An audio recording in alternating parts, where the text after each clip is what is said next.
मेरे से किसी ने पूछा कि अगर इस प्रकार आप सब में भगवान को देखते हैं तो क्या आपकी मेड 50,000 रुपया मांगेगी तो आप उसे भगवत मान कर दे दोगे?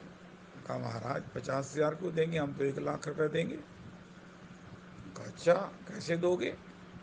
उनका हम तो मेड से पूछेंगे, देखो जी बहन जी या जो भी हम उन्हें कहते हैं आपको एक 50,000 रुपये क्यों चाहिए? तो वो कहेंगी कि मेरे को अपनी बेटी की शादी करनी है, हमारे पास जो कुछ है वो कम पड़ रहा है। उनका कोई बात नहीं, काम तो भगवान ने करना है। तो हम अपनी सोसाइटी में बात करेंगे, अपने ब्लॉक में बात करेंगे कि ऐसे ऐसे जो हमारे यहाँ सेवा करती हैं उनकी बेटी का एक बड़ा भारी यज्ञ है, वो कन्यादान का एक महान यज्ञ करना चाह रही हैं। अगर हम चाहें तो इसमें शामिल होकर अपनी एक नई जीवन की एक आनंद की शुरुआत भी और उसको कंटिन्यू कर सकते हैं। बहुत बड़ा सहयोग है। चलो हम सब मिलकर उसकी बेटी की इस महान यज्ञ में हम भी अपनी आहुति के द्वारा इसको संपन्न करें, क्योंकि बेटियां तो सबकी साझी होती हैं।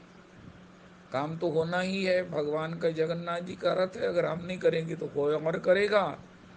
अगर देखो ठाकुर जी के इस महान सहयोग में हमें लगता है तो इस प्रकार हम अपने रिलेशंस में, अपने ब्लॉक में, अपने सब मिलने जुलने वालों में, और कई ऐसे भी संपर्क में होते हैं जिनके पास पैसे होते हैं और वो कहते भी हैं कभी देखना अगर जेन्युइन कोई नीड हो तो बताना, तो उनसे भी कहकर हम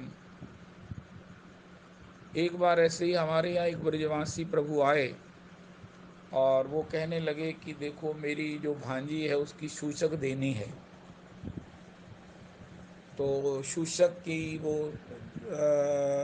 एब्सेंस में वो मेरी भांजी मुझे बात करती है कि मामा जी, मेरी सास मेरे को प्रसाद के समय जब टोकती है, बोलती है, ताड़ती है तो मुझसे भोजन नहीं होता। मामा जी मैं बहुत रोती हूँ। उन्होंने ऐसे ही थोड़ी सी सजल आंखों से कहा प्रभु जी ऐसा है, आप वो हमें लिस्ट दीजिए। हमारे मंदिर में कोई ऐसा संग्रह नहीं है पैसे की, ऐसी कोई कोई ऐसा है नहीं कि महीने में कोई कलेक्शन होती है। अगर होती भी है तो उससे बिजली का बिल बड़ी मुश्किल से भरता है, और भी जो मंदिर के सवेरे भोग का खर्चा, बिजली का बिल, मेंटेनेंस बहुत मुश्किल से होता, कई बार ओवरड्राफ्ट चलता है। तो हमारे मंदिर में तो ऐसा कोई रिजर्व फंड है नहीं, लेकिन आप लिस्ट दीजिए। उन्होंने लिस्ट दी कि इतना जो है वो साड़ियाँ हैं, एक वो सासू का है वो बढ़िया 3 साड़ियाँ बढ़िया होनी चाहिए, 4 बाकी साधारण हो सकती हैं, 8, और 6,000 रुपये के वो मुझे देसी घी के लड्डू बनवाने हैं। इस प्रकार वो बच्चे के पाँव के वो जो बोलते हैं क्या, वो चांदी की पायलें बननी हैं, एक पायल की जोड़ी है, और एक हाथ में वो बच्चे के जो झुनझुना होता है चांदी का वो चाहिए। उनका ठीक है प्रभु जी। सवेरे हमने सत्संग में अनाउंस किया कि ऐसे ऐसे श्री ब्रजवासी प्रभु आए हैं, तो ये उनकी नीड है। आप सबके घरों में अनटच्ड, बिल्कुल ब्रांड न्यू पैक्ड साड़ियाँ तो होंगी ही, क्योंकि जब से ससुराल से आई हैं, दहेज में गई हैं, आई हैं, आपने टच तो किया नहीं, सूट पहनती हो। और इन प्रभु जी के लिए इस प्रकार ये साड़ियाँ चाहिए, झुंझुना चांदी का चाहिए, पायल की जोड़ी चाहिए। तो जैसे जैसे हो कल लेके आइए, जो जो आपसे सरे बने, आपकी निष्ठा हो, मन हो, ले आइए।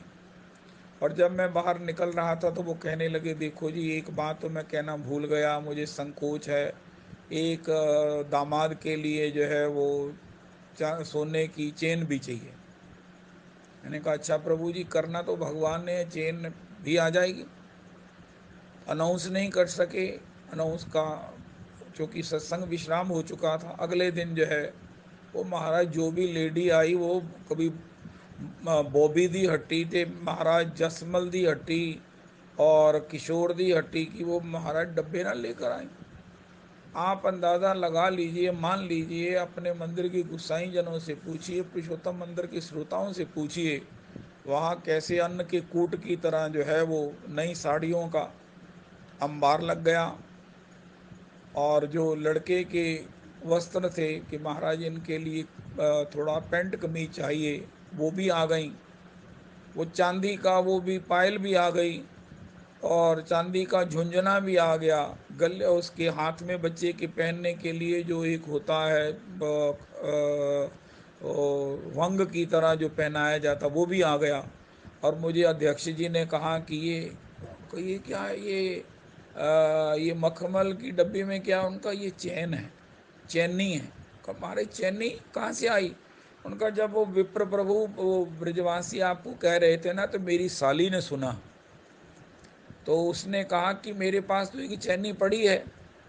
तो मेरे पास चैनी पड़ी है, तो मेरे मन में तभी से ये चैनी के लिए था कि मैं इसको बेचूं, ये भी अनुकूल नहीं है।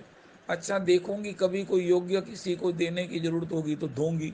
सिंस लास्ट फ्यू ईयर्स मेरे इस संकल्प से वो पड़ी थी, मैं ले आई हूँ। उनका आपको कब किसने कहा? उनका जब वो ब्रिजवासी आपको कह रहे थे तो उसने सुन लिया। उनका पोपली जी उसी ने सुनना था। उनका हाँ जी, उसी ने सुना, वो चैनी आ गई है, आप उसे दे दीजिए ये सब।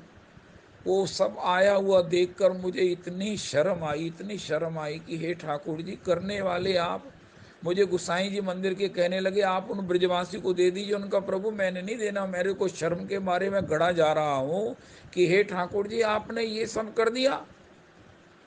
और एक महानुभाव वो कह रहे थे कि मेरे को मेरी बच्ची के संयोग नहीं खुल रहे हैं, को ठाकुर जी से प्रार्थना करो। पता नहीं मेरे मन में क्या धक्का लगा। मन का भैया आपके संयोग बेटी के खुलने के लिए भगवान प्रेरणा दे रहे हैं। आप इन प्रभु को घर ले जाइए और अपनी बेटी के हाथ से रसोई बनवा के ठाकुर जी का प्रसाद इनको पवाइए और 6,000 रुपये इनको दीजिए कि ये आप अपनी भांजी के लिए जो लड्डू आपको ले जाने हैं वहाँ तैयार करवाने हैं, यहाँ से नहीं जा सकते, ये 6,000 रुपये ले लीजिए। तो हम लोग तो कथा के बाद भागे मंदिर से कि हमने इन पदार्थों को नहीं देखना है, हमने तो देख भी नहीं सकते क्योंकि ये तो प्रत्यक्ष भगवान के द्वारा दिए गए हैं। तो बाद में वो गुसाई जी बताते हैं, वो रिक्शा करके उसमें लाद कर सब कुछ लेकर के गए। इतना मन आनंदित है आज भी उस घटना को याद करके कि हे प्रभु, हे भगवान, हे भगवान। तो इसी प्रकार हम भी उस मेड के लिए अगर ऐसा कोई बनता है इवेंट, तो ये सब करेंगे, अपील करेंगे।